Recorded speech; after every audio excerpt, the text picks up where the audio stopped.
Coming at you live here today from Sudbury's best. Actually, no, we're not. It's LARoqk Productions. Can you believe it? I came back by popular demand. I had a number of people telling me, they're like, Connor, you got to start shooting your blog again. What happened to that? It died. It's like, did you get lazy? No, I was just too busy working. But this is considered work too, right?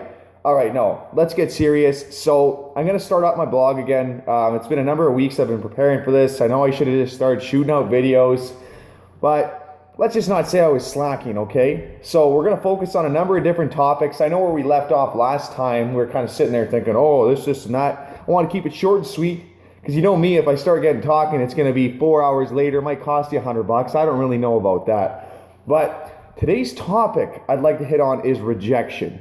This is one of the primary reasons why a lot of us give up. We say, you know what, oh, I've gotten failed so many times, been kicked in the ribs 150 times. Surprisingly, none are broken. But then you keep on coming back, right? Rejection is something we all deal with in our lives. Something very difficult that we have a hard time, I guess, overcoming, surpassing. One of the problems with myself, so this is the easiest way to look at rejection is in terms of music.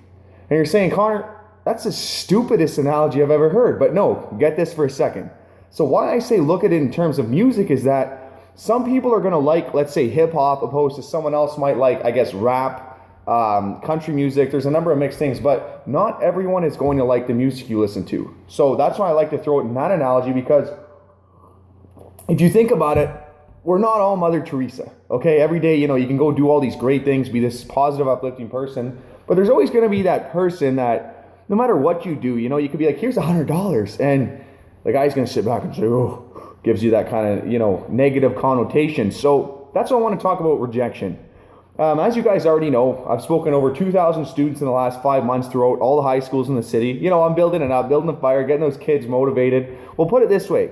How long do you think it actually took me to get into those schools?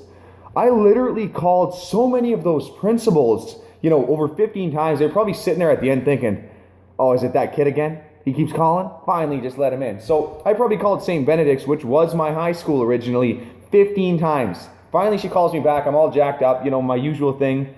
I'm in the gym, and I was like, holy crap, it's the principal. She's like, Connor, what do you want? What specifically do you want? Finally, she sits there and said, okay, yeah, we're going to bring you in.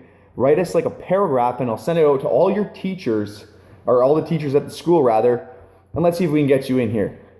So that's all it took. Finally, she sent out that email. I was at a Tony Robbins seminar in September, and here I was all fired up. I checked a look at my phone, and I had a gentleman want to call me in, and that's where it all started. And the funny thing is, I say that's where it all started, but you know how many phone calls I had to make to other schools to finally get in? It was ridiculous, the amount of calls I went. But you know what the trick is? Call the guidance counselor. I was trying to go through, the big head honcho of the schools. I was like, well, the guidance counselor is always going to answer my calls. So I started calling guidance counselors. Next thing you know, I've spoken to 2,000 students in 5 months. I don't say that out of arrogance, but out of the fact that, I got rejected so many times, and, I'd sit there some days and say, holy crap, this sucks. But what do? Do you just sit there and feel sorry for yourself? Oh, I'm going to complain about this, or pick up the phone and make another call? Or are you going to get out there, find another way, find another receptive point? So I wasn't getting through the principals, so I ended up going through the other way. Put it this way, it's kind of paradoxical, it's backwards. One of the schools I tried to get into was Confederation. And I had a number of problems trying to get into that school. The teacher was like, oh, we've already had people like this. Until recently, last week, I got an email from the principal.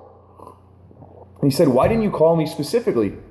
Because I'd been going through, obviously, all the guidance counselors. He's like, I would have let you in one, and no problem. We would have gave you the whole gym, mic'd you up and everything. So now I have to wait till September or November of next year to finally get mic'd up there. Just like that. So had I maybe kept calling them, pressured that school a little bit more like I had done to some others, guaranteed would have walked through the door.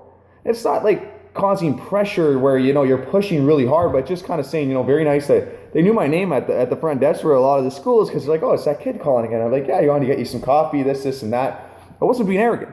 I was just repetitive. So that's the topic of this focus. Like I said, I don't want to ramble on for an hour because, I could do that, but that's not what the focus is. So we're gonna get back here with my blog every week. LARoqk Productions 002. We are coming at you live. Next week, I'm gonna hit a number of topics. There's some big things going on. I finally sent my book in for the final release. Should be in the next few weeks. I'm gonna get the exact release date. It's gonna go on Amazon. So be prepared. There's some controversial content. You guys will love it. Literally eat it up. I'll back you into a corner with your thinking in a funny way. And you're going to be like, what's going on in that guy's head? Seriously. But it should challenge you to, get the most out of your life. If you're not enjoying something right now, it's time to get that kick in the rear end and we'll wake you back up. So I'm glad I'm back here. Everybody stay well. I'll see you next week. Keep an eye out. If you need anything, call me.